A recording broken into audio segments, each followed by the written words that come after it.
Welcome to Name 3 Songs. I'm Sarah Fagan. I'm Jenna Milian, and this is a podcast where we challenge sexism in the music industry and empower fangirls. Because let's be honest, fangirls knew about that band way before you did. And if you stick around long enough, we'll also let you in on some new music the girls are already crazy about.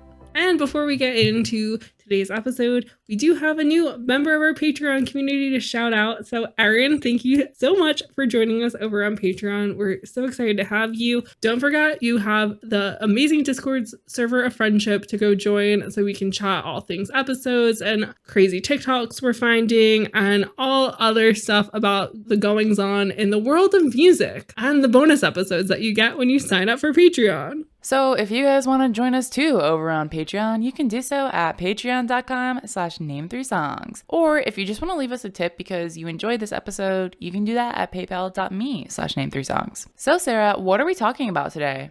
Today, we are venturing into uncharted waters, and it is very exciting because we're unpacking R&B music and women in R&B music and how these incredibly talented singers are not given the same spotlight and same space as people who fit within like the quote-unquote pop star box. Meaning like the white woman singing songs that they didn't write sort of category of music, but also on top of that, like their overall impact on the music industry and just culture itself. And this is one of those topics where I think in doing research for it, we kind of uncovered that we knew a little bit more about these women that we're talking about today than we had realized, but it definitely wasn't something that we could go into just on our own. Yeah, because I mean, you guys listen along with us. You know we come from a rock background. You know we love our pop music. We talk a lot about pop music. And R&B, as Sarah said, is one of those uncharted territories for us. And it's like something that we both enjoy listening to, but we just don't have the same knowledge base we do there as we do with general pop music. And so we're really grateful that we have such an awesome guest today to help us walk through this journey of R&B. Yeah, and the thing that was really exciting is Maya, who Jenna will introduce you guys to in a second, is a listener of the podcast and really wanted to share her knowledge with us, which was really cool. And it's, again, like one of those topics where because of how the general American white public likes to just have little doses of people that don't look like them in their pop culture knowledge. These women's careers like didn't get to last as long as they deserved to. Thankfully, we are seeing them make comebacks over the past couple years, and Maya has joined us with her expertise to talk about where this all started and where it's going and what the future of R&B can possibly look like. So, Jenna, would you like to introduce everybody to Maya? Maya Abrams is a current graduate student studying audio arts at Syracuse University and has started her career in the entertainment industry, working for companies like Disney, ABC Entertainment, and FanMade. She hopes to pursue a full-time career on the industry side of R&B and soul music. She also launched her music industry podcast, Maya's Music Motive, discussing music business topics that are of interest to everyday media consumer. So without further ado, let's jump right in. Hi Maya, welcome to Name 3 Songs. Thank you for joining us. Hi, thank you so much for having me. So we're really excited to get into this episode because you are our resident R&B expert today. So to kick things off and to get us all in the proper mindset of thinking about R&B, we're going to dive into some history. So who do you think are some of these key players? Can you give us a little bit of background context on kind of R&B music to set the scene for today's episode? Well, one, thank you for honing me as your R&B expert. I am honored. I feel like my mom would be so proud of me. But yeah, I think a great place to start is just kind of like around the 1950s is a good place. R&B started because it is a combination of course, rhythm and blues started, hence the R and the B in R&B. So rhythm music, which also can be alluded to jazz, was sort of like the elitist genre of Black music at the time, while you had blues music, which was played more in the South, and it was more of the common person music. One definitely had more of a upbeat vibe, one had a downbeat vibe between the two, and then you combine that with music from gospel, which of course is the music of mostly Christian and Baptist churches, with sex, which is what I say, kind of like, yeah, rhythm, blues or jazz, blues, gospel and sex. You got R&B. Oh my God, that's and amazing. then our key players, yeah, it's really a hybrid. I know people are like, gospel and sex. I was like, well, yeah, that's how Ray Charles got in trouble singing his songs down in like Georgia. They didn't dig it. But yeah, our players at the time, it's kind of a transition point. You have some jazz artists that really lean to R&B, like the great Nina Simone, who was a classical pianist and jazz singer, but she did sing soul music. You have, of course, the queen of soul, Aretha Franklin, may she rest in power. We have women like Ella Fitzgerald, who was a jazz singer, but sort of started melting into the soul world a little bit right before she passed away. And then we have women like Tammy Terrell, that was more of a pop artist, but she sang with Motown, and it was considered pop music, but of course, like most Motown music had a soul influence. Yeah. So a lot of these women were really doing their own genre bending, just because the thing about R&B music is that it was considered race music to all of the major labels and to everyone in America and the industry at that time, just in the general public, which was really just a label given by the labels and by radio for Black music. So nothing really had a genre. If you were Black, you were in race music. It didn't matter if you sang country, sang soul, you were a jazz musician, you sang ballads. Like, everyone was race music and everyone was on the same playing field. So then R&B kind of was at the politically correct label to be placed over race music. And then we didn't really get more genres after that. It was like, okay, now if you're Black, you sing R&B, you sing soul music, and every person kind of has their own version. So like James Brown was the same as Aretha Franklin, which was the same as Nina Simone, which was the same as Ray Charles. Like, everybody was equal, even though all of their styles are so different. But yeah, that's kind of where we are in the genre at that time. And then we were talking too about how once you see like hip hop and rap entering the scene, they just combined that with R&B and called it the urban music genre. Yeah, and then we had this thing called hip hop that started in the late 70s into the 80s, and then you have people that are, of course, rapping over a track, and instead of really giving its own genre, giving its own chance to thrive, it was just like, all right, so now we have Black people that are like spitting over a mic, let's just call it urban music. So we have the Black people that sing, and we have the people that rap, and this is the same market going after the same goal, even though they couldn't be more different, and one genre is mostly very male heavily influenced while the other one is more even, but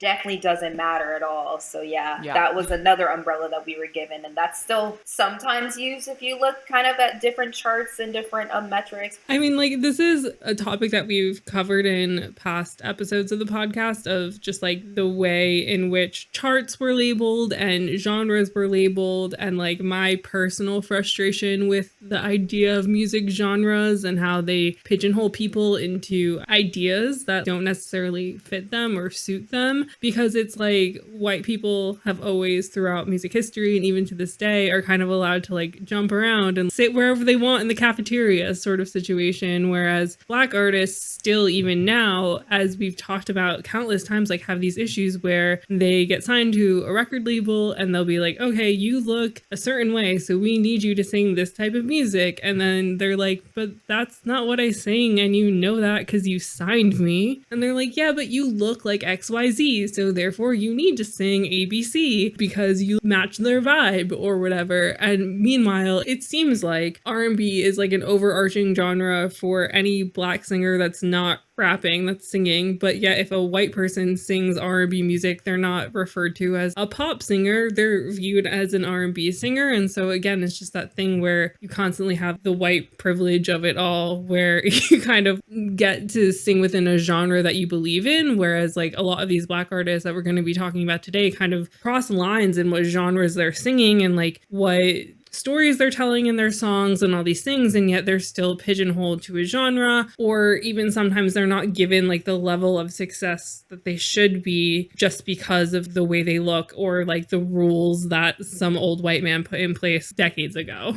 Yeah. And another thing that kind of looking in the reverse, as you said, like whenever we have sometimes like a white pop artist who happens to be very soulful in their vocals or very influenced by Black artists. For example, Demi Lovato. I remember when they put out an album, I think it was their self-titled album, like 2015. Of course, Demi is an incredible vocalist. I will say nothing against that, but their range is very low and very, very like hollow and almost kind of gospel sounding, that everyone said that they put out an R&B album. They're like, oh my God, Demi's in their R&B era, when of course that wasn't the case. It was still a very bubblegum pop album, but anytime they kind of want to make a singer sound cool or sound like cultured or sound very dynamic, they want to put an R&B label on it. But then you have, you know, singers like Normani or someone that is kind of pushing the pop field. Like Normani very much would be an incredible pop singer. It's like, no, she's just like a pop R&B singer. Like it has to end in the title R&B whenever it's a Black vocalist, no matter how they sound.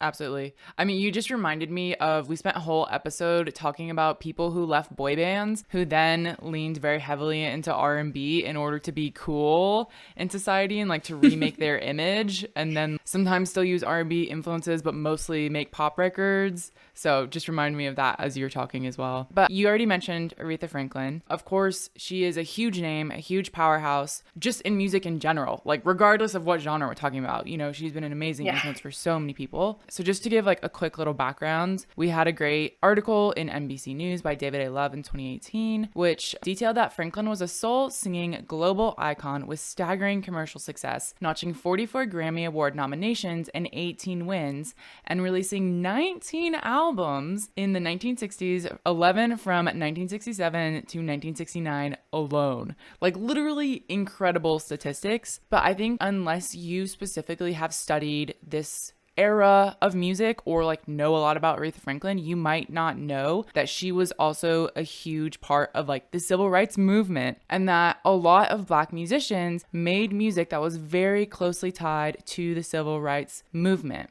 Yeah, basically Aretha, of course, she's the queen of soul, and she like was the voice before Whitney Houston came around. Like if you are in a Black household, there's like a photo of probably like Jesus and like Barack Obama and like Aretha Franklin. Like it's just a standard, to be honest. I love that. I don't know if that's not right to say, I'm sorry, but this is true. Anyway, so yeah, along with being the queen of soul and along with putting out like hit after hit after hit and working so hard to really establish herself as an artist, what people don't know actually is that Aretha Franklin had a father who was a very well-known pastor in a big church in Detroit named R.L. Franklin, and he had close ties to the civil rights movement, meaning that Aretha naturally would be passionate enough to be involved in the civil rights movement, which most people would think like, of course, like she's a Black vocalist, she's a Black singer, why wouldn't she be involved? But there was a big divide of artists that did get themselves involved with Malcolm X, Martin Luther King Jr., of course, Jesse Jackson, and all of that. And then there were artists like most of the artists under the Motown label, which I don't really blame them entirely. Berry Gordy ran a very tight shift. He did not want his artists being non-marketable to mostly white audiences, so he kept a tight grip on like what they could do with the civil rights movement and what they couldn't. But then you had your singers like Aretha, singers like Nina Simone, who like fully took their careers and just handed it over to these leaders that were trying to, of course, you know, bring justice and bring actual freedom to Black people in America. But for her to take a stance and really put herself on such a pedestal and to go on tour with Martin Luther King and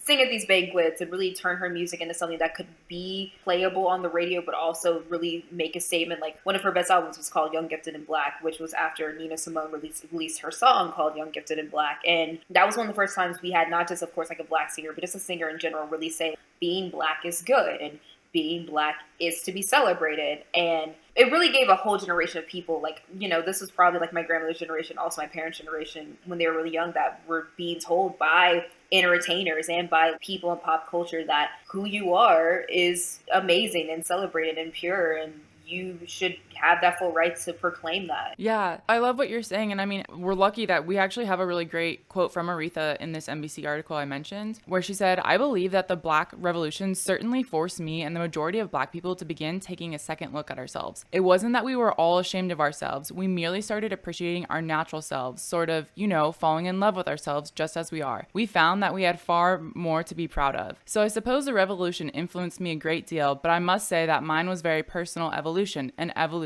of the me and myself." And I think this is such a beautiful quote because it's not just politics, right? It's a whole appreciating yourself, loving your culture, knowing that you are important. And I think if we're talking about R&B music, we wouldn't be telling the full picture if we didn't mention the civil rights movement in this, because I think they're so closely intertwined in Black artists telling their stories and what Black people in this country have had to go through and how that has evolved through the generations into the music that we have now. Yeah, I couldn't agree more. And I would think just any like culture or people of color group that, you know, make music, of course, certain experiences are going to reflect that music. I would think the same as in Latino music, the same as in, you know, certain types of Korean music and Chinese music, even in the pop world, that of course people make music based off of their stories. So these artists that we're seeing, like people of their stature get praised on like the Ed Sullivan Show and being on Dick Clark, but then you see people in the streets in the South that are fighting for the rights to have, basic human rights and being beat down and being murdered in some occasions, it's natural to feel angry because you think in the same situation, like in a different world, like that could have been me.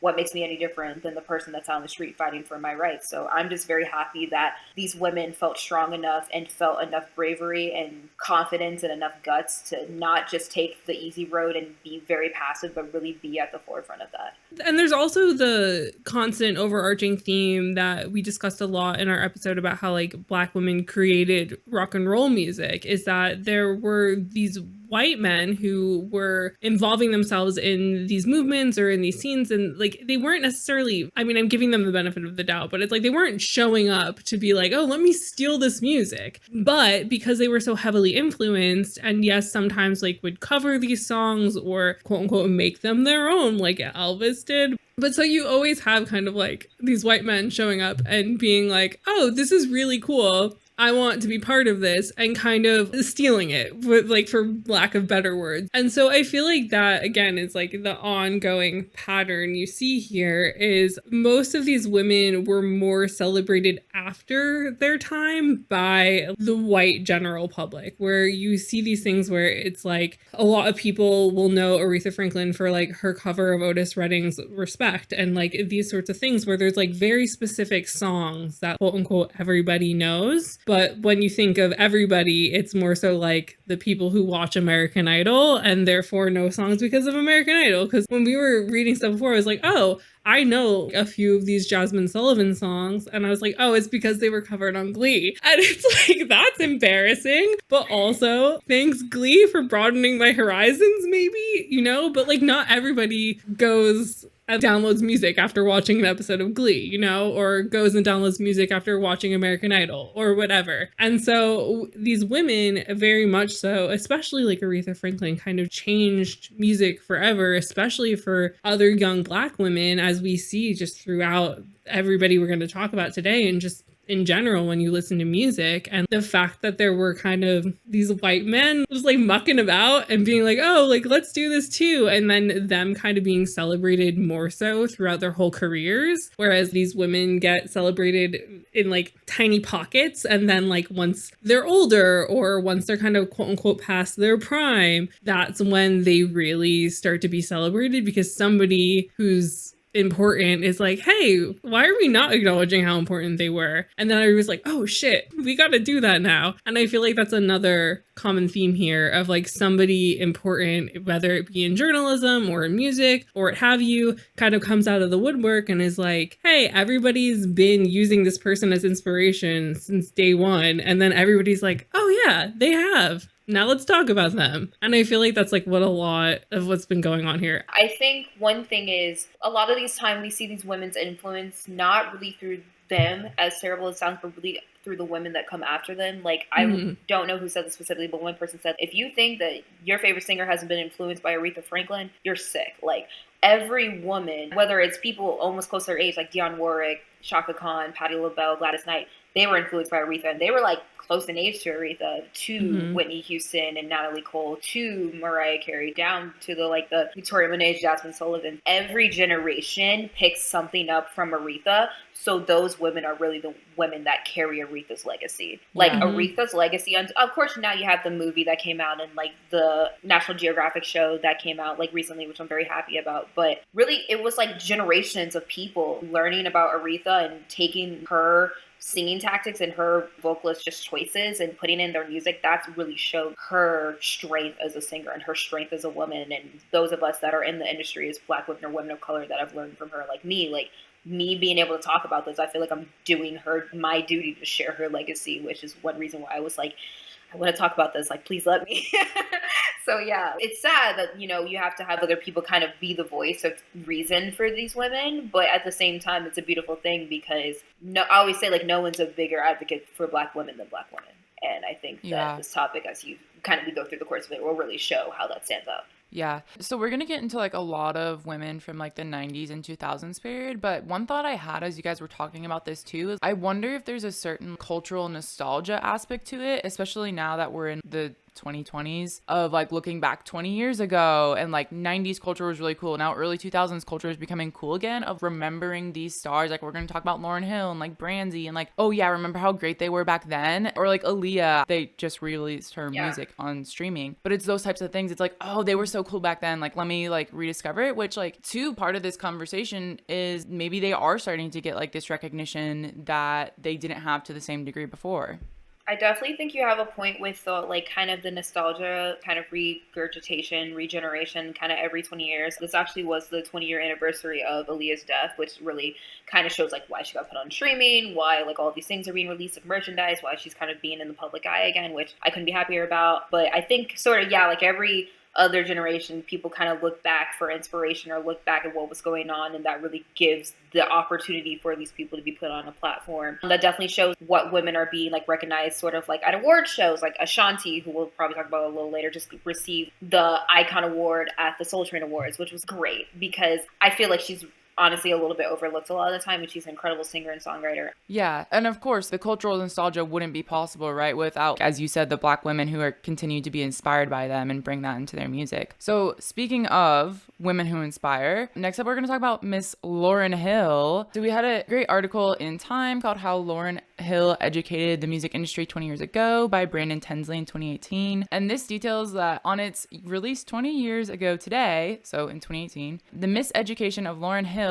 achieved near universal critical acclaim. At the 41st Grammy Awards in 1999, Hill became the first woman to win 5 or more awards in a single night. The album became the first hip-hop record to win Album of the Year. So Lauryn Hill made a huge impact in her career, like very early on. And then she's one of these artists who stepped away from the limelight for a while and then came to return. And so because of this, she's maybe not remembered with like the success that she could have had, you know, if she hadn't stepped away. So yeah, what are your thoughts on the importance of Lauryn Hill here? Ooh, Miss Lauryn Hill, Miss Education. Miss Lauryn Hill is just like, that's one of my heroes. So like, I love this conversation. Well, for starters, I think another thing to highlight is like kind of this shows an example of how R&B music sort of, since the genre really was so holistic, kind of artists had to sort of kind of sub-genreing themselves. Like that's kind of where we get into the world of neo soul, which of course Lauryn is a big staple in, alongside like Erykah Badu, Jill Scott, etc. And then we also have her as a lyricist in hip hop, because of course she was with the Fugees with Wyclef Jean in the earlier 90s and then went solo, but still really did like half singing, half rapping on her album. But for her to be considered just a rapper or just a singer really would be doing her an injustice. So I'll just kind of highlight that. And then, yeah, this album was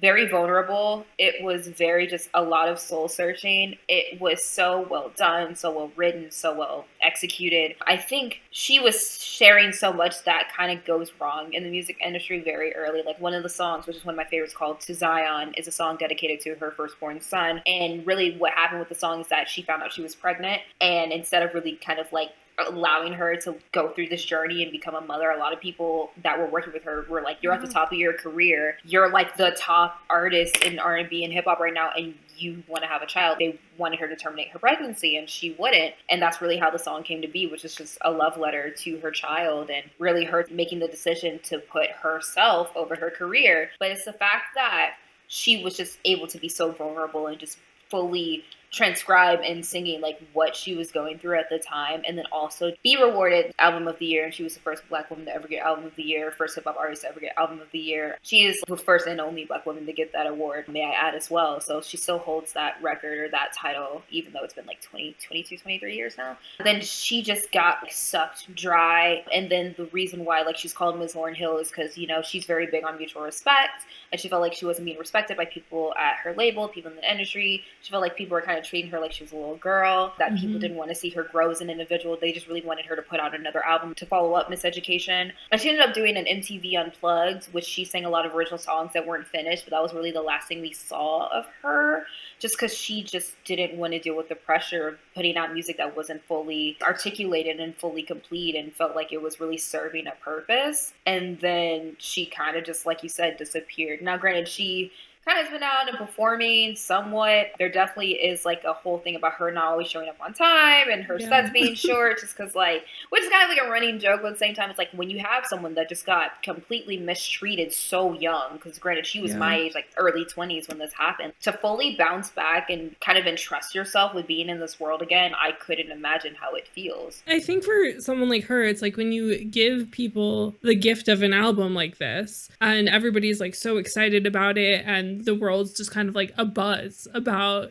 this music, you know, as you said, it's kind of like the labels see dollar signs and they're like, when are you giving us our next album? And then there's this common, again, another common theme of women for some reason aren't allowed to be a woman and an artist. They have to pick one or the other. And I mean, Halsey even talked about this past year in a Zane Lowe interview about how when she got pregnant and like was calling her team to tell them, there was just like this fear that she had, even though she knew it would probably be fine, of them being like, you're at the top of your game right now, like you can't have a baby. And she was like, that's not what happened. But the fact that I even had that thought is like terrifying. And so the fact that Lauryn Hill went through that, it's insane. And it's just so crazy how like women are never allowed to be multifaceted in any regard. And then when they take themselves seriously or they make art out of these real female emotions, the world and the music industry more specifically are kind of like, are you sure you want to do that, sweetie? Do you know what you're doing here? This is a much bigger game than like you being young and having a kid. And it's like, what? Screw that. That's stupid. And it's just that thing where like also in this Time article, he quotes from an Essence interview that she did in 2006 where she said, I had to fight for an identity that doesn't fit in one of the music industry's boxes. And this is something that Jenna and I talk about a lot, about how like the music industry has these like very strict boxes that they like to put women in, especially women of color, and even more especially Black women. And so it's like she didn't fit into any boxes. And then also on top of that, she's wanting to have a family and have a career, and it kept doing her dirty. And I mean, my favorite thing about her is the fact that to this day she's kind of like, if you want to interview me, it's going to cost you thousands of dollars. Like if you want to be in the same room as me, I'll show up when I want to. And I feel like she deserves that, because at the time of her fame, she wasn't given the respect she deserved because people were viewing her as a stupid youth or like just this dumb girl who was making the wrong decisions for her career, when like men can go do whatever they want because it doesn't affect their personal bodies, you know?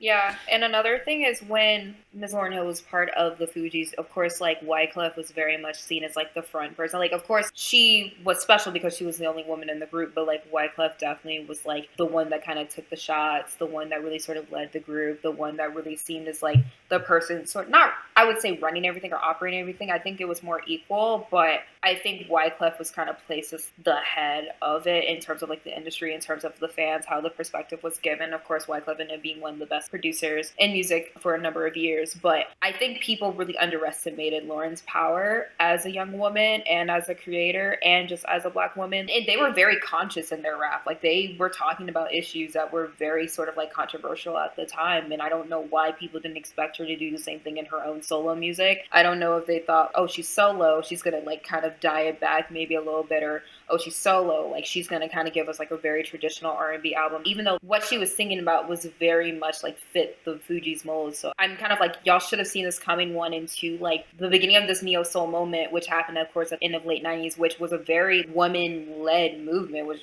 why I love it. You have women like Erykah Badu that's singing about like same thing about women, you know, kind of like know what men are looking for, they're not always have the best intentions, blah blah blah. You know, with Tyrone, she's saying like, I got a bum as a boyfriend, somebody needs to come get him, I deserve better. Why couldn't Lauryn be given the same opportunity? You know, even though a lot of her songs ended up charting really well, it's like, you guys see that this is like working. Like, people are listening to this music on the radio. Like, Everything is Everything was incredible as a song. Zion was incredible as a song. Yeah. X Factor.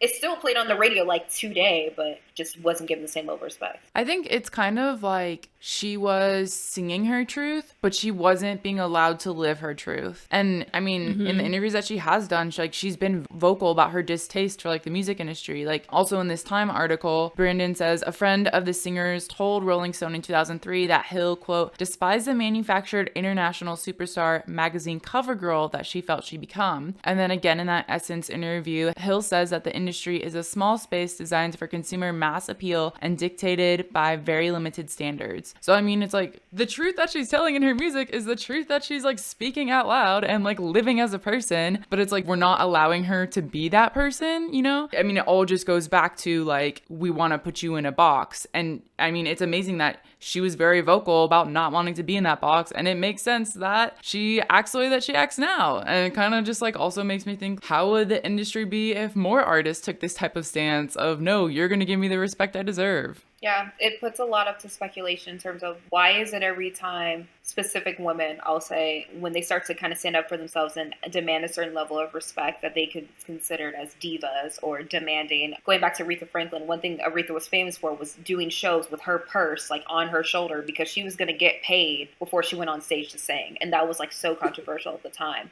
But once again, Aretha was always labeled as a diva for doing that. And it's like every time women that look a certain way are just demanding a certain level of self-respect because some of us have to demand it or it literally will not be given. It gets the demanding, diva, unable to work with, all of those like negative labels when some people demand a certain level of respect, like, yes, girl, get your life. But it's like, okay, why can't we have that equal level of like mutual respect? Absolutely. It's like you're going to get taken advantage of unless you exactly tell people what you deserve or like what your boundaries are, for example. People are just going to keep asking for more and doing whatever they want with you unless you define those. And I feel like that's just like the thing that keeps happening and why we've seen Black artists kind of not be given that platform is again kind of like a bit of like a control thing by the music industry itself, but also just women of all races in the music industry have always been very controlled by like the big man, no matter what. And it's a frustrating issue because it's like, unless you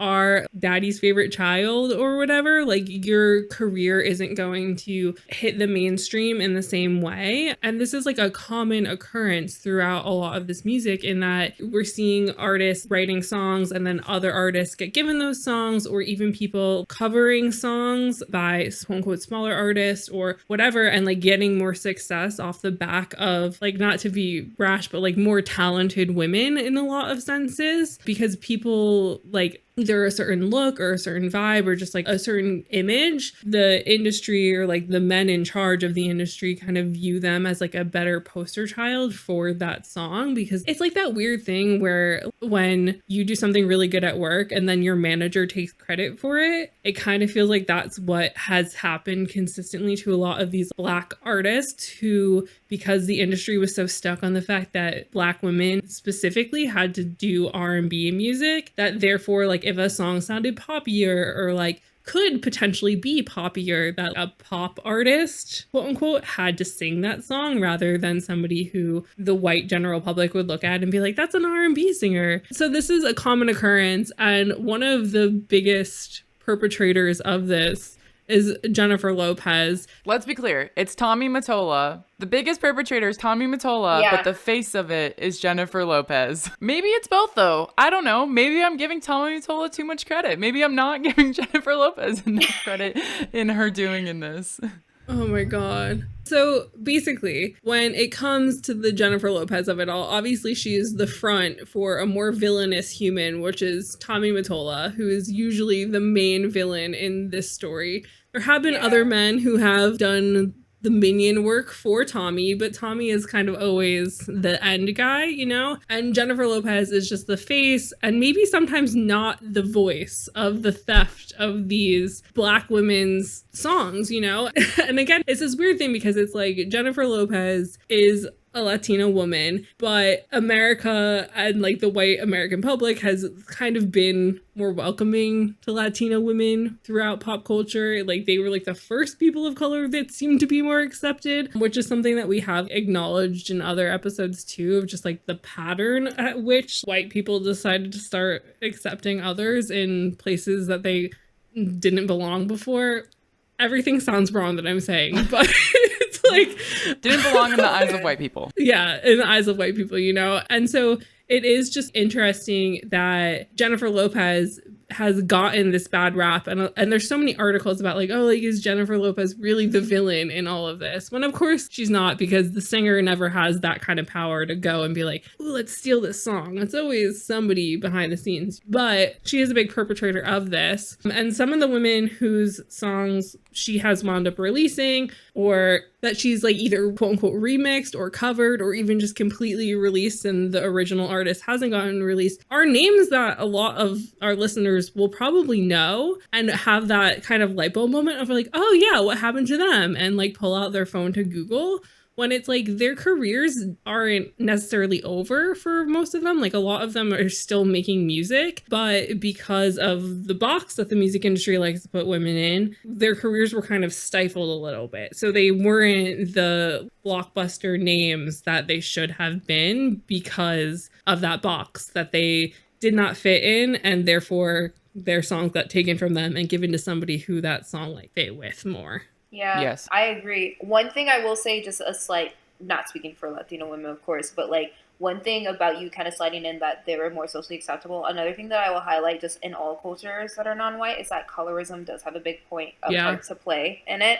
I know y'all did the black fishing episode, and I was a big fan of that. And I am a light-skinned black woman saying this, so I am sorry. But usually every culture kind of has their, like, Europeanized, socially acceptable sort of threshold of where you have women that are lighter skinned in every single race. And you kind of see examples of that, like, versus, like, J-Lo, Mariah Carey for black women, Beyonce for black women, Yoko Ono, where you have a really socially acceptable version of that race that is able to be sellable to America. So I definitely think J-Lo was one of those examples, even though she was a woman from the Bronx in New York City. It was still like, you are a light-skinned Puerto Rican woman, which is why Selena, as much as I love her, another great example of a lighter-skinned Mexican woman who was able to like push past that boundary, who is amazing. Like, I love her, but like still, that's another example of how that was able to be marketable at that time. But yeah, kind of just going into that. But yeah, Tommy, good old Tommy. We talk about the devil works hard, but Kris Jenner works harder. The devil works hard, but Tommy Mottola works harder all day, every day. And I don't want to go in here and say, like, of course, J-Lo was, like, the villain that really was, like, giving these women songs. Like, I really think at the end of the day, a lot of these labels have their own studios that kind of belong to them, or that they tend to record most of their stuff. So most of these artists that did record these songs probably had the demos, and they went and found those demos and just, hey, was like, hey, J-Lo, I have a song for you. This is going to be a hit. Versus her really searching out that specific song that she knew belonged to a person. It was definitely a lot of lack of communication is what I'll say. And it was kind of a similar group of singers that were all around and very relevant at the time, which makes sense that they were putting out hits because they had put out hits in the past. But unfortunately, the labels, either they saw that it was too valuable for them to sing, and they're like, we can do something bigger with a bigger artist than you just because of how great the song is, or it's like, we don't really want to utilize you for the song just based off of it sounding too poppy, as you said. And so, of course, when it comes to Tommy Mottola, there is the infamous Mariah Carey J-Lo feud, which we have spoken about before, where Tommy knew that Mariah was going to be sampling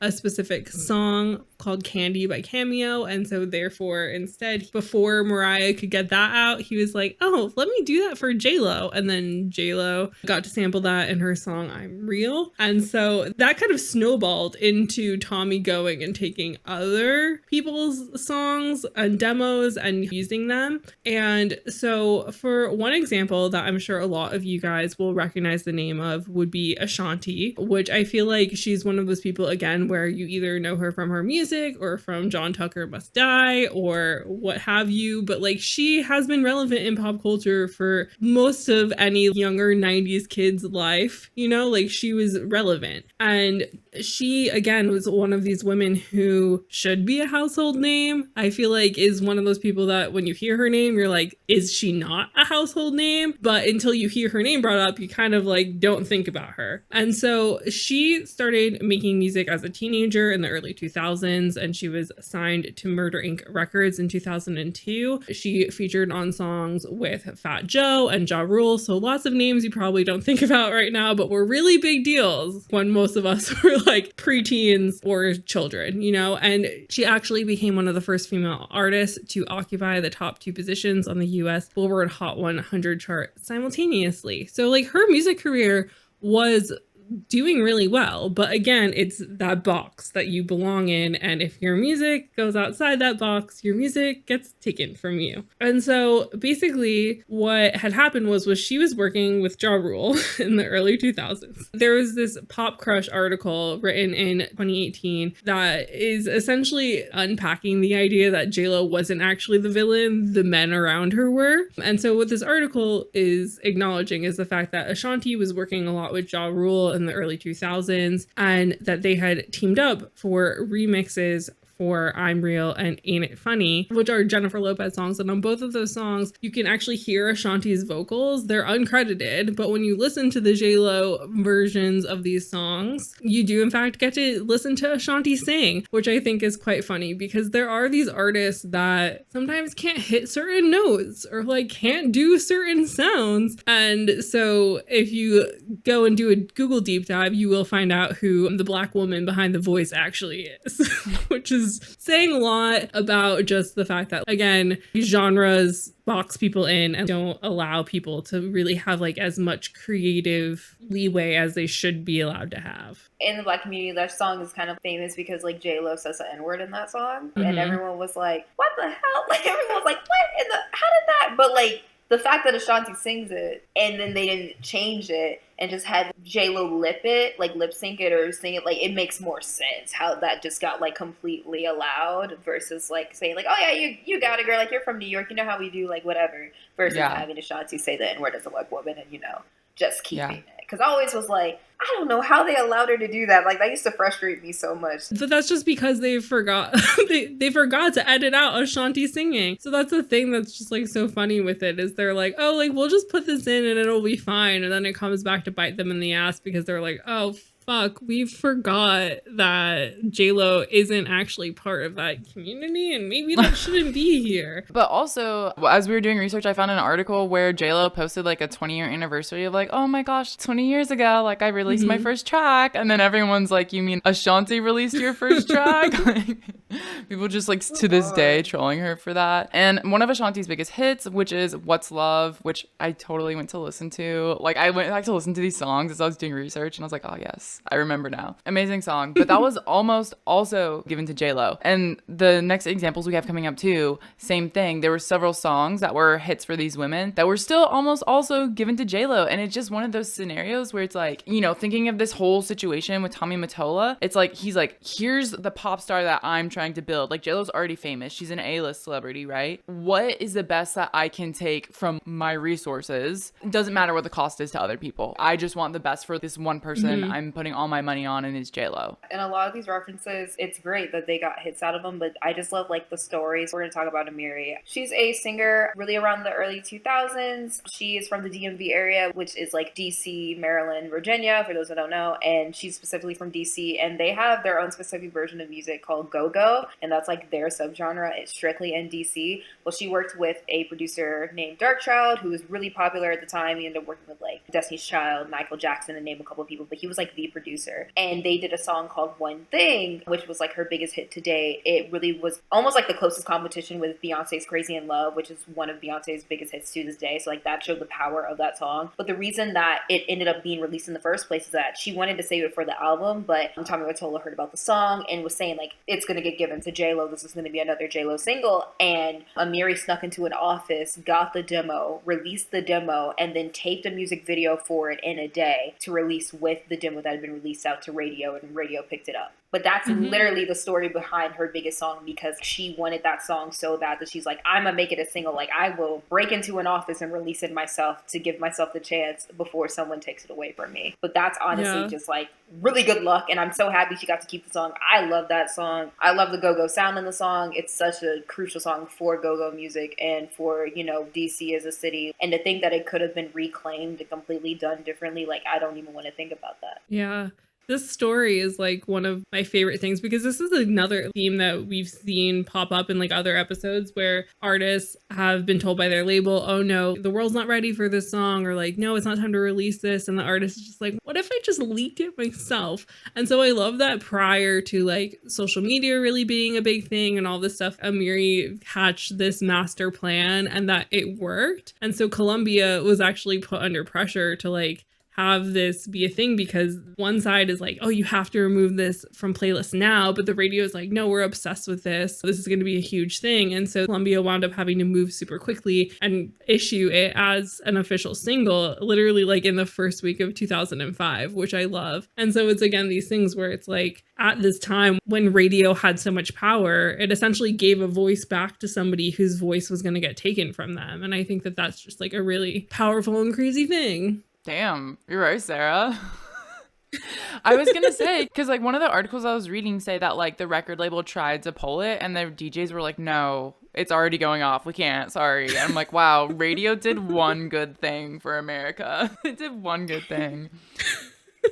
Yeah, a lot of people definitely didn't want her to have that moment, just because like the whole thing with that being a single, people were scared she was going to be possible competition with Beyonce, and they were like, no, Beyonce's our girl. We put a lot of like thought and investment into this. We can't skew that. There was just a lot of players not really fighting for her, but the fact that like radio was saying, we don't care, like this is a hit, everyone keeps requesting it, because of course they get advertising money out of it. They're like, no, sorry, it's out. Which I mean, I don't know why they were gonna try to reverse something. Like everyone's heard it, people could have leaked it. Like Napster was a thing at the time, they were goners. But it's so beautiful seeing actually like the public really get to fight for someone in this field and actually give them a chance to shine, because like who would have known if we ever would have heard her music, because this was really her lead single, so who knows if we ever knew who she was as outer, you know, public society, if we wouldn't have heard the song. Yeah, it's a good point you just mentioned, like the Beyonce connection, because this single was released in 2005, and so you're right, like Beyonce was on her come up even as a solo artist, like I think around this time as well. And it just goes to show again, it's like we already have one black female solo artist, we can't have more than that. Like checks the box, we're done. Exactly. There's always one. Nicki Minaj was always talking about like, I'm the queen of rap.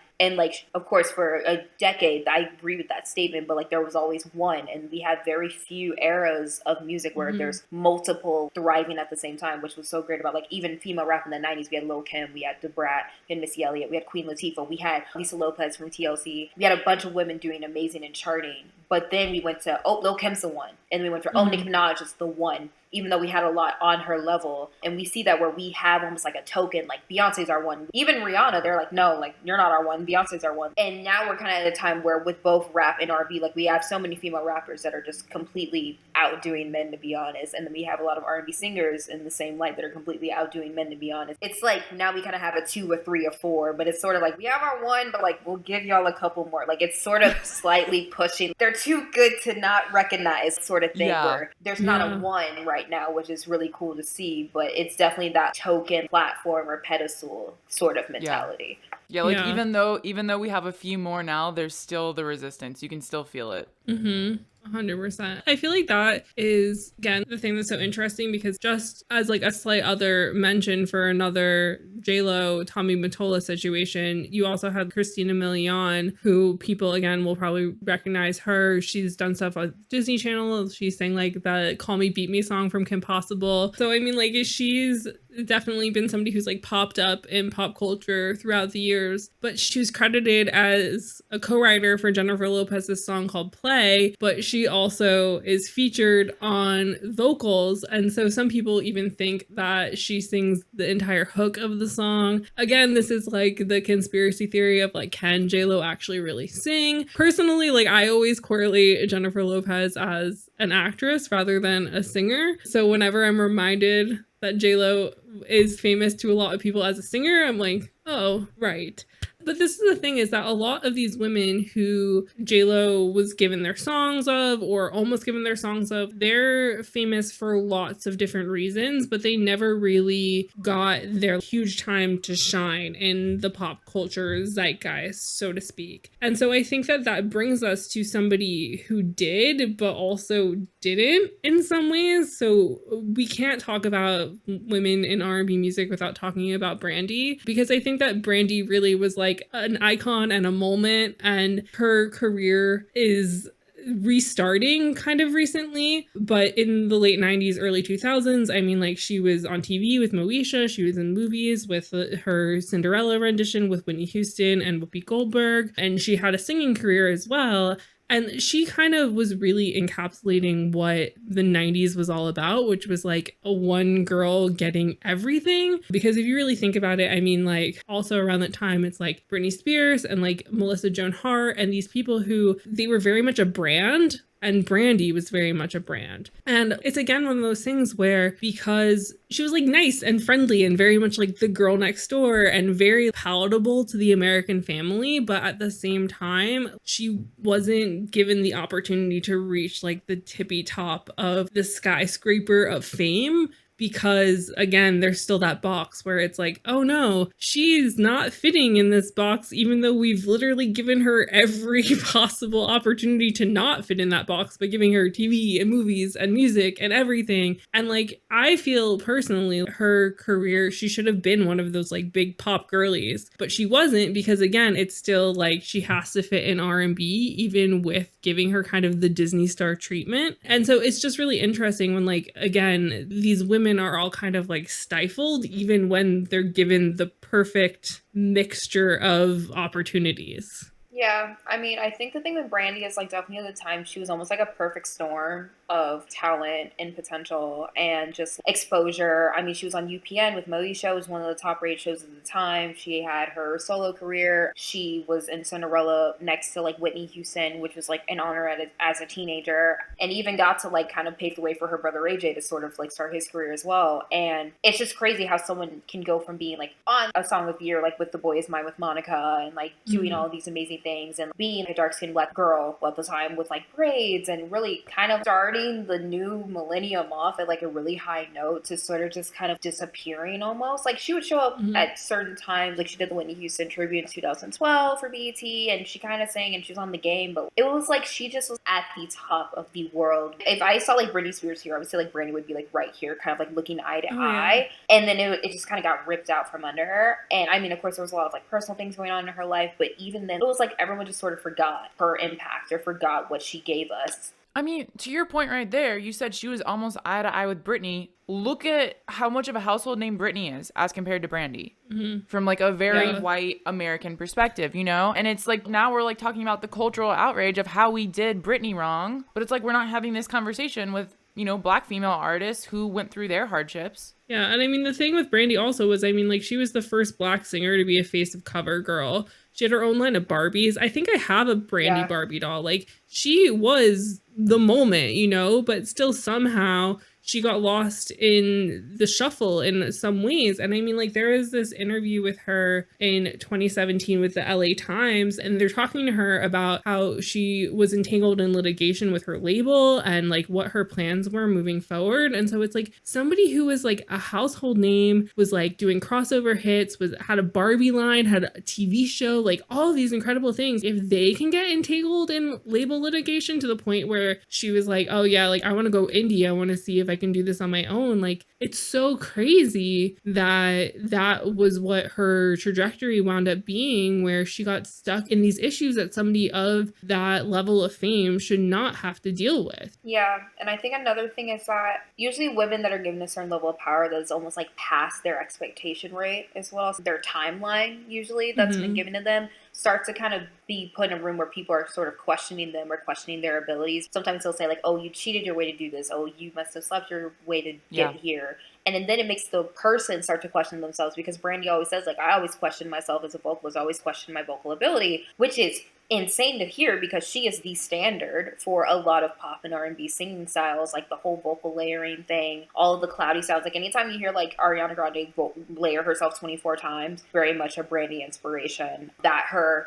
best friend and co-songwriter Victoria Monet definitely probably helped influence her with, because Brandy's a huge inspiration for Victoria. And like she is the standard for singing now. And I didn't even remember it personally until I heard her last album that she released in 2020. When I heard everything she was doing, I was like, oh yeah, you did this first. Why didn't I remember that? And it's just crazy that you can kind of get lost in the weeds of the history of music in America and how things have been an influence, and how a lot of the time black singers really were the influence or the standard for culture, but it just gets like lost in the weeds, or it loses the value until they show back up 20 years later and you're like, oh my God, where have you been almost? Like, it's always this like, where have you been sort of thing, which I feel like we've kind of been going through that. Yeah. No, you said a lot of really great points here. And part of it is this selective remembrance of history and like, who do we credit as the most important artists? And for Sarah and I, like, we know like rock music a lot better. So it's like when we look back at rock history, it's like the first people you're going to name are going to be white artists because that's how history books were written. Like Black people were literally written out of the history books or like given one-liners. And so like to your point, it's like, you're like, how did I forget? How did we not remember? You know, it was the selective remembrance of society. And then the other point that you said just a minute ago that I want to come back to was you were saying it's almost like she had this timeline and it was like, well, we don't really need you anymore. And so now we're going to like look for ways to get rid of you. Maybe you're the problem. And they were literally just gaslighting her. Like what you said, making her question herself. That's literally just gaslighting. Like, we don't need you anymore. You must be the problem here.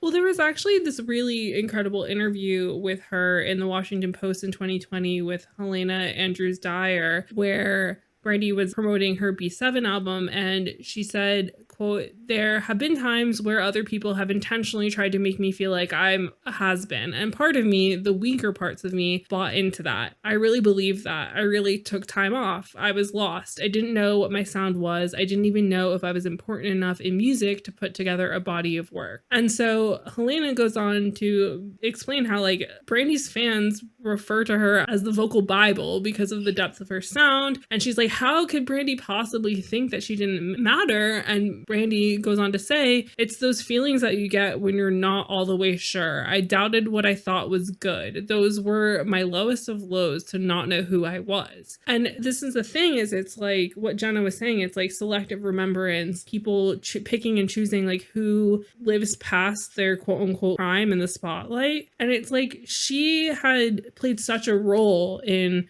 music history, especially in that time where you're very much allowed to exist a bit outside of the box, you know, because times are changing in like the late 90s, early 2000s. And yet, even though she had all these things that we've talked about, like she had all these successes, she was hitting all of the check marks into like how to become a household name. She wasn't ever allowed to like outlast, like if she wasn't just like in your face existing, it was like people forgot about her. And by people, we mean like the relative general American public of like average white people, you know, if it's like, oh, she's not on TV right now, therefore she no longer exists in my brain. And so it's just one of those things where it's like she's so influential to music. And it's even like when we talked to Fifi Dobson, like when she went to go start her career, they're like, oh, you're going to be like a Brandy Spears. You're going to be a mixture of Brandy and Britney Spears. And she's like, I want to be a rock star. And they're like, oh, but Brandy. And so it's that thing where even in talking to her about that, it's like, oh, are people who listen to the podcast even going to know what we mean when we're talking about Brandy? Like, who knows if that's going to make a light bulb go off in their head or not, because she was out of the spotlight for such a long time, even though her quote unquote heyday, she was such a big part of what was going on in the world and like forward momentum in pop culture, you know? Yeah. I think also this is a thing to highlight. When it comes to Black women, a lot of the time you see definitely like a very avid comparison. Brandon, we just see this in women in entertainment in general. I would just say across the board, like everybody wants to give a label because it's kind of how you market someone's like, it's giving so-and-so meets so-and-so. But I think in terms of Black women, like it's like we saw this as a success story. Like even when Mariah first came out, they immediately wanted to align her as competition for Whitney Houston. And she's like, I love Whitney Houston. Like, why would I?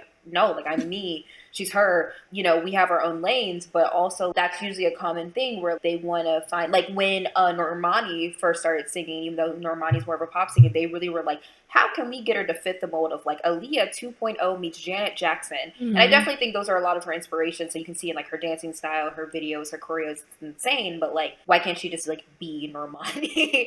you know, why can't she have her own storyline and let her develop herself? And I think that also sort of stifles the creative gaze of how they can make their music, because it's like you are trying to sort of reiterate these people that we've already seen and because they've done well, versus allowing people to have their own narrative or allowing people to be themselves or to be people that they just don't identify with at all. Like, how do you want someone that's a dark-skinned Black woman to look like someone that's a biracial person? Yeah, I think also as we're thinking about this type of marketing of like, oh, they're like an XYZ person, my brain goes to two places. Like, one is that marketing works because we have human brains. As much as we like hate it, as much as we hate these labels, like our brains are like, how associate things together? Like, this is how like, like I joked about this on one of our recent episodes, but I feel like human consciousness is trying to like outdo itself. Of we recognize that it's messed up, but our nature is to exist like that. So that's one side of it. But the other side of it, I think this is more like what you're talking about with the Normani examples. It's like, because as we talk about general America as predominantly white, they don't like things that don't look like them. They don't like people who don't like them. This is why colorism is a whole thing.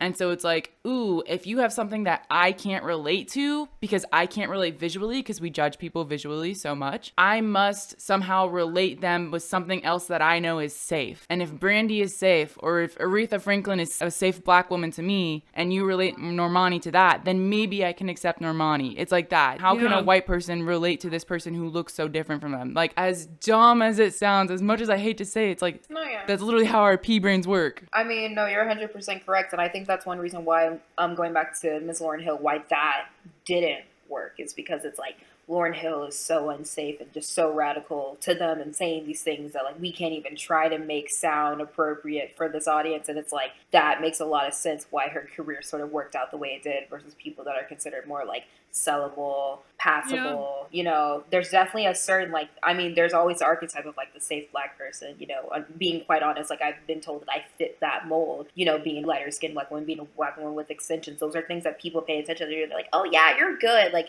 we can talk to you sort of thing. And it's a thing that is very prevalent. This is a pattern that exists in so many ways where it's like, oh, like, how do you make somebody palatable? What can you take away from somebody to make them more acceptable to the like general population or whatever the case is? And it's like, you should never have to erase a part of yourself just to like fit within this idea of, oh, there's a certain population that's like the sellable population, or like, I like to refer to them like the people who watch American Idol, the people who watch X Factor. It's like, they're not necessarily like music fans, but they will listen to music if the music is plated to them on a silver platter, you know? And it's very much that thing where you can go into a room and people will know like one song by like every person who's ever been on the radio. But if you're like, oh, have you heard this song? Even if it's like Ed Sheeran, they probably have not, because they just listen to what's given to them and they just nod along and are like, okay, cool. And so the second you don't look like them, like Jenna was saying, or the second you're not like relatable, then all of a sudden it's like,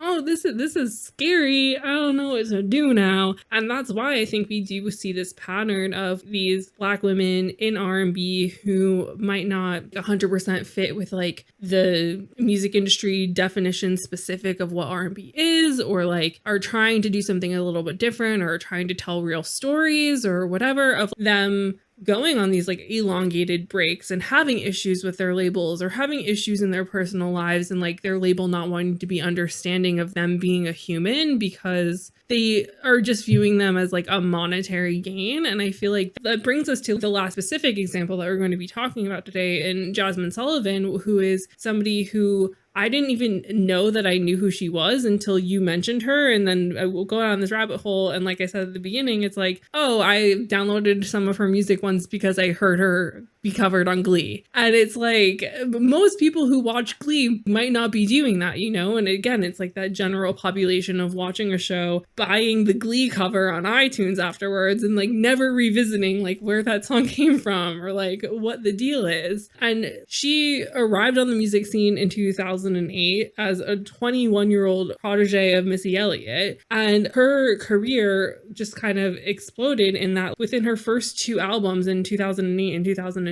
she was nominated for 12 Grammys. And so the fact that it's like, I know who she is because of Glee, that's embarrassing for me personally, but it's just like embarrassing in general that somebody who was nominated for 12 Grammys off of two albums kind of then went through some personal stuff by being in an abusive relationship, and also the world kind of judging her because she didn't fit within like the beauty standards and all this stuff, to kind of have to leave the music industry because she lost confidence in herself, which a lot of women can relate to by being in a shitty relationship. But also on top of that, the world's judging you because you're in the public spotlight, you know? And then her coming back, and when she comes back, it's at the height of Adele's fame. And so everybody's comparing her to Adele. And so many of these articles are like, oh, it's like comparing apples to oranges, like they're so different. But again, it's like when a white woman has a soulful voice, all of a sudden she becomes who the Black women making actual R&B music have to live up to, even though it should be the other way around. Yeah.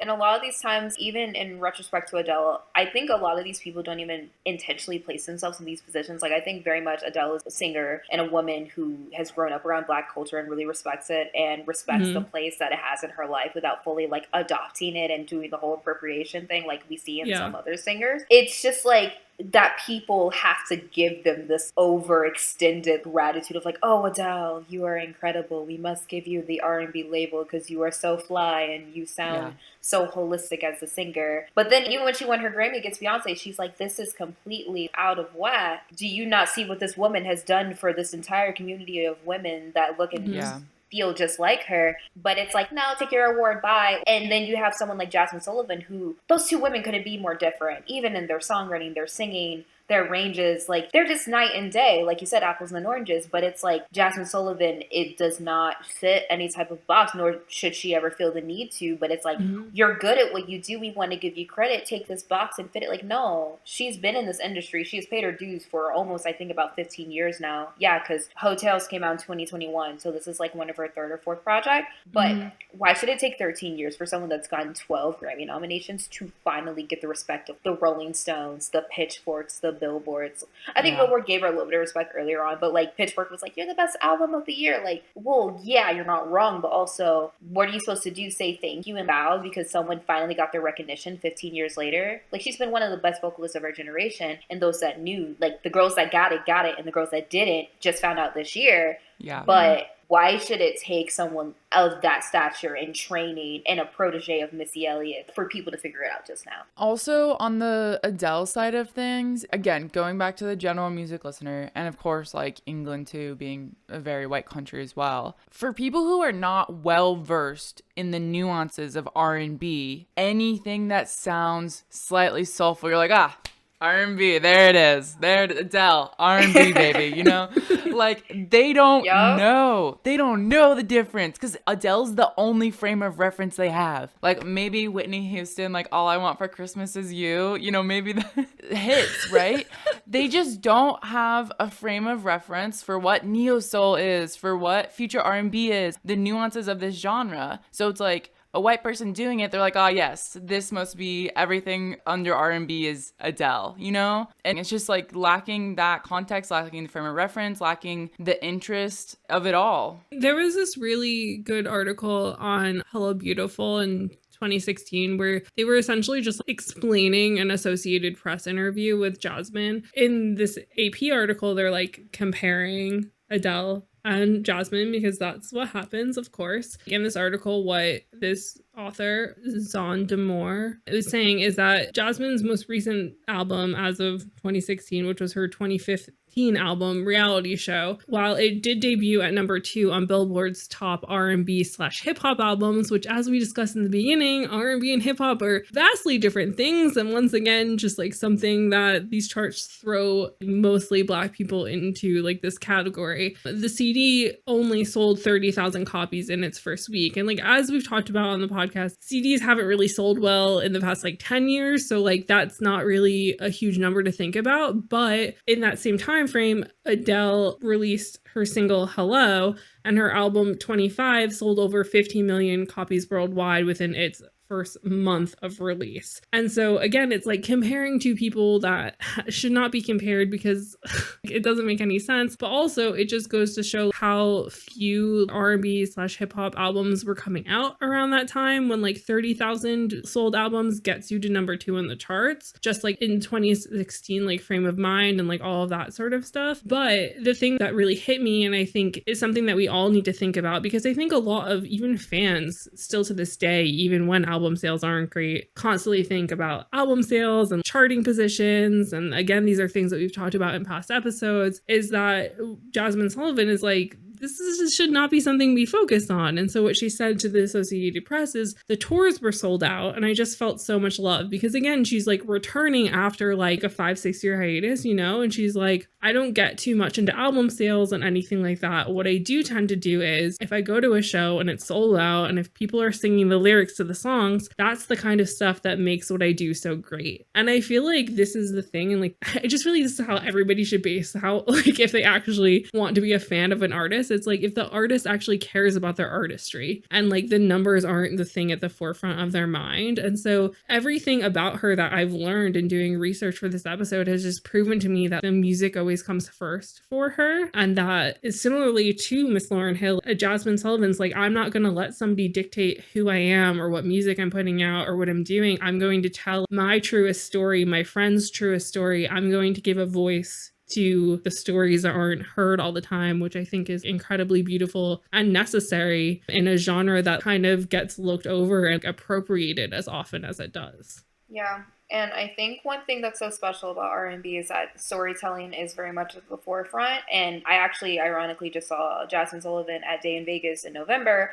And like, same thing. She was on one of the main stages. I want to say there was at least like 5,000 to 10,000 people that went over there to see her. And when I say I have never seen an artist who every person knew every single like run and like note that she hit. And it sounded terrible with everyone singing it. But like, just like the level of love and the level of appreciation for an artist that really, you know, that was like the first R&B festival I've ever been to, like really R&B and hip hop. And like seeing people love this music that I've loved so much all this time, but I always felt like I was weird for kind of like having such a fan affinity for it that it was really accepted. Same thing with like seeing Ari Lennox and SZA at the same festival. Like there is a pocket for this music to get taken seriously at a major level. As everyone says, like R&B is not dead. The thing I kind of got out of this is that like I want people to really see these women and see them to be taken seriously, to see them for their storytelling, not to see them for a chart position that usually gets manipulated and men are placed at a higher placement, unfortunately, not placed as a way to compare to their favorite pop artists or to like make them feel better about liking pop music because some of their other favorite artists have a similar style. Like I just want these women to be taken for who they are and be loved for who they are and get the same treatment and the same love from fans and the same appreciation. Like that is really what I am doing and trying to like do in this industry. Like that's why I want to work in it. And the fact that you guys were even taking the time to talk about this, like I'm just very grateful. I hope more people continue to talk about it in the coming years. Like I hope people listen to this. I hope we start seeing more people that get the same treatment as Jasmine. I hope they get more nominations. There's just so much potential in R&B and women in R&B, and the potential has always been there. I just hope that like our generation is the generation that gives them their justice that is due. Like I don't want to hear in 20 years when I'm in my 40s like, do you remember Jasmine Sullivan? Do you remember Ari Lennox? Like no, they deserve their flowers now. Like let's give it to them now.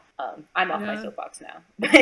No, you're fine. It's a great soapbox to be on. And I feel like for a lot of these artists that we've mentioned, and as we said, it's like that light bulb goes off when you hear their name and you're like, oh, remember when? And it's like these people should be household names throughout the whole time. You know, they should be names that get passed down, names that you listen to that you put on your playlist of forever. You know, it's like that playlist that you listen to when you're with your whole family that, you know, everybody's gonna like know all the words of the songs. Like these women belong on those playlists, you know, but because of the way America works, they get lost sometimes. And so I think that going back and revisiting these people and like giving them the time of day and even going and listening to, like we said, like Brandy's put out new music, like Jasmine Sullivan's putting out new music. All of these women are really shining again and being given the opportunity to shine again. And like you said, it's like R&B is not dead. It's something we need to focus on. And we're so thankful that you wanted to come and talk with us about this because again, it's something that we're aware of and we respect, but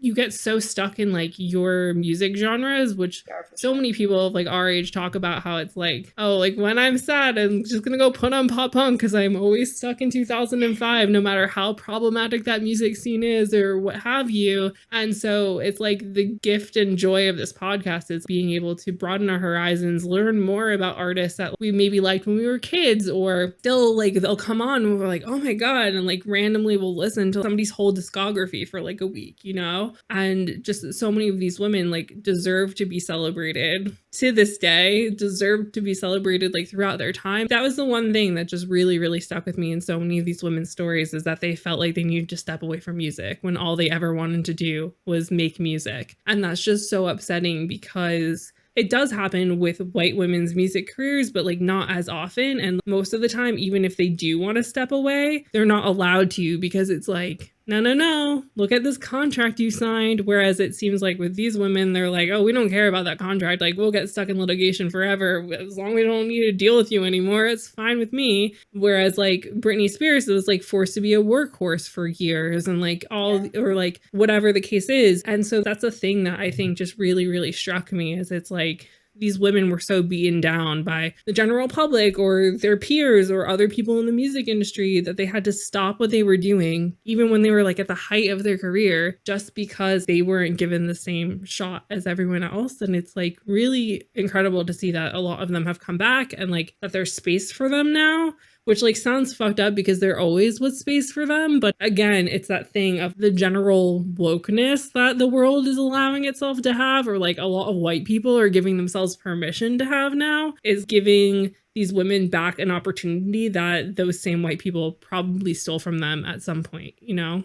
Yeah, it definitely is a window of opportunity. It's a very strange one, you know, being in a pandemic and having an entire like social justice like breakdown happen about a year and a half ago. Of course, it's super sad to see, and it was very daunting to watch, like as a young Black woman, but also like seeing so many things be born out of that is kind of like this. It's a very much a bittersweet thing. Like, I'm very excited for the future of R&B music in the industry, and I'm very excited to be a Black woman in this space and getting to do this as a job. But at the same time, it's like, at what cost?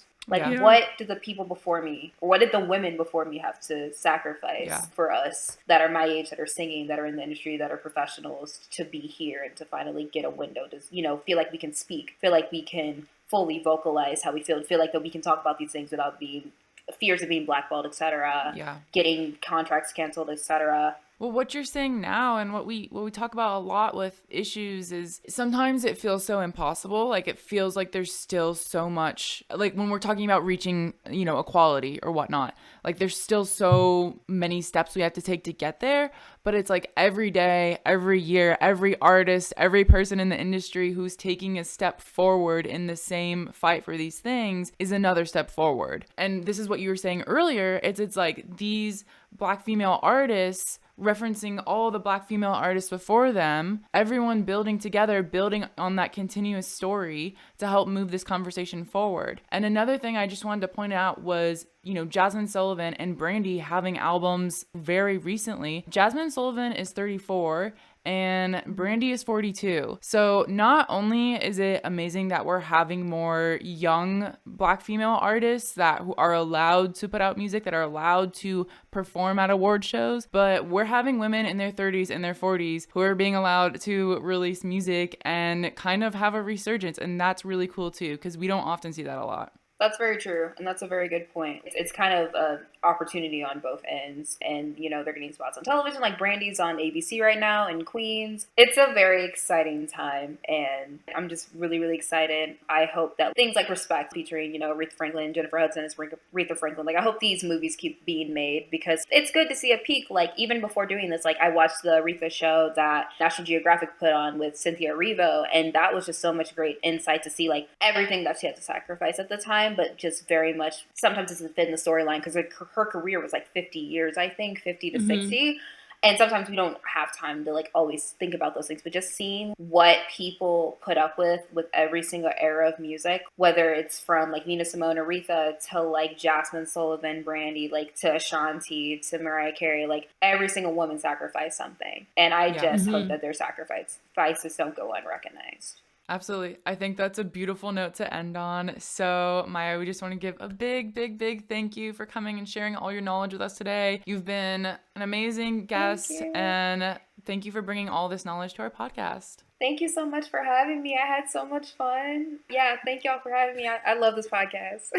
Well, thank you. And we're going to have all of the links to like your social and your podcast as well. So if any of our listeners want to go check out that as well, they can do so in the description below. And yes, thanks again. We learned so much. I feel like I'm a broken record at the end of every episode when we have a guest where I'm like, we learned so much. But I don't know. It's just always so incredible when like you go and you read articles, and again, like I always say, you learn so much from the articles, and then you have an in-depth conversation with some friends and you're like, oh my God, I love opening this. new doors, opening new windows in our minds. Guys, I love learning. I love learning with you guys.